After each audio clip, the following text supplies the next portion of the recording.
Alright guys, welcome back to the channel. This is Danny, and this is actually going to be a video response for my friend Tony Black, and making sure my camera's getting level. Maybe that's a little bit better. It's hard to do on camera as far as I'm concerned. Tony asked us to do a video response where we talked about our first experience at a professional sporting event. And just like Tony, my first experience at a professional sporting event was actually wrestling. My dad took me to a Mid-South wrestling match there in Alexandria, Louisiana.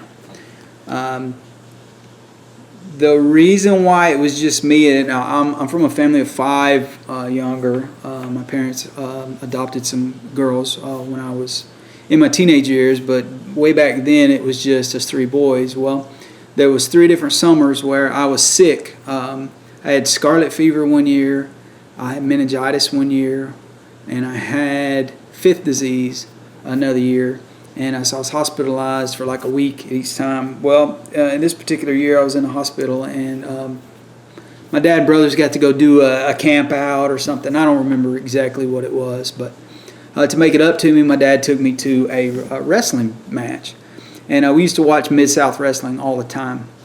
And there were some pretty big names in there before they became big with other wrestling federations, if you will.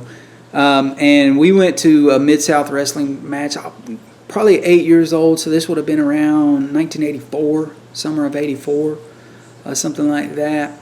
And so I don't remember a whole lot about the match, but I'll share a few memories I have with about it. My dad and I, we sat upstairs, and I actually remember thinking, I'm glad that we're sitting up here watching the match, because it felt like the view you had when you watched it on TV. You know, it's kind of at an angle looking where when they were on the mat, you could see them doing things, and that was pretty neat. But one memory I had was they asked us all to rise for the national anthem, and you know, your instinct was to, you know, stand, cover your heart, and then we started looking around the building, all around the building, to find the American flag, because, you know, we figured it was draped somewhere.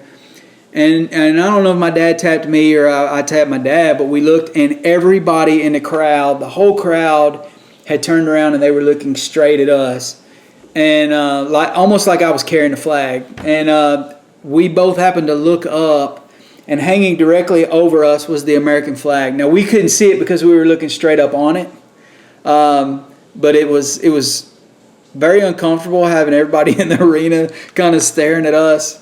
But it was funny. We laughed about it later. I remember 3 matches in particular. One of my favorite wrestlers of the time was Terry Taylor, and he wound up becoming in WWF wrestling. He was the Red Rooster, I think. But back in these days, he was just a young up-and-coming wrestler, and it was Terry Taylor and Brad Armstrong versus Ted DiBiase, who later became the $1 Million Man, and Dr. Death Steve Williams. And Dr. Death Steve Williams used to come down with a helmet. I don't remember if it was Oklahoma or Alabama. It was one of them, but he would put it in the ring, you know, post, and he would use it. And Ted DiBiase's shtick at the time was he put like a piece of metal in his glove, and then he would knock people out. But anyhow, Terry Taylor wound up pinning both of those guys at the same time to win the match, and I thought it was just amazing, super amazing.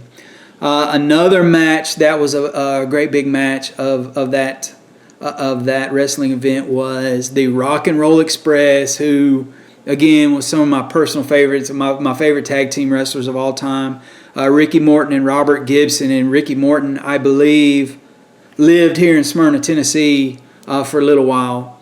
I used to see him periodically at the Walmart, the old Walmart in Smyrna. I hadn't seen him in years, but it was neat to get to watch them. They had bandanas all over them and all that. But they fought against the Midnight Express, who were managed by Jim Cornette. So it was, you know, back, he used to have the tennis racket, and he came in, he interfered. But I got to see them do their double drop kick. I guess they would bounce you off the rope, and they would do a double drop kick, and that was their finishing move. So that was pretty sweet. But the main event was Hacksaw Butch Reed versus a fellow by the name of Kamala. And Kamala was a very large man. He would come out wearing like an African thing and like bones around his neck and whatnot. And he always had war paint on. Well, in this particular match, Hacksaw Butch Reed went running to the ring with a towel over his head. And when he got to the ring, he took the towel off. And it was the very first match that he'd ever done where he put war paint on too. And it became a thing for a little while with Hacksaw Butch Reed versus other people. Well, he started wearing war paint. I guess maybe it was done up a little bit like Sting or Ultimate Warrior, a little bit. They probably took that idea and went way further with it or whatever. But I remember those two guys wrestling, and an alleged brawl happened where they were fighting, spilled out of the ring. It started coming up the ramp, and like all the other wrestlers came out to break it up or whatever. And I remember getting scared because, and as an 8-year-old who'd never really seen grown men, I seen wrestling, but this was an alleged fight or whatever, a brawl.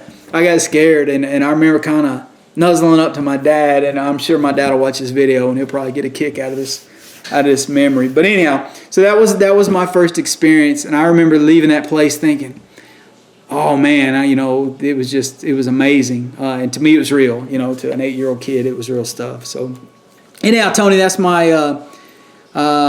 that was my first professional sporting event. That was my experience, and hopefully you guys check this out. I'll try and leave a link to Tony's request video for his giveaway that he's doing. He's got a couple of things that he's giving away, and I'd love to hear other people. Was it a baseball game, football game, soccer? I don't know, but mine, just like Tony, was wrestling. So, in Mid-South wrestling to boot. So there's my story. Hope you like it. Leave a comment if you've ever been to a wrestling match. I did go to a Monday Nitro later and saw Sting come out of the ceiling in 1997. That was pretty sweet, but that wasn't my first event. So anyhow, hope you liked the video, man. Give me a thumbs up on it, leave me a comment, and catch you on the next video. Thanks.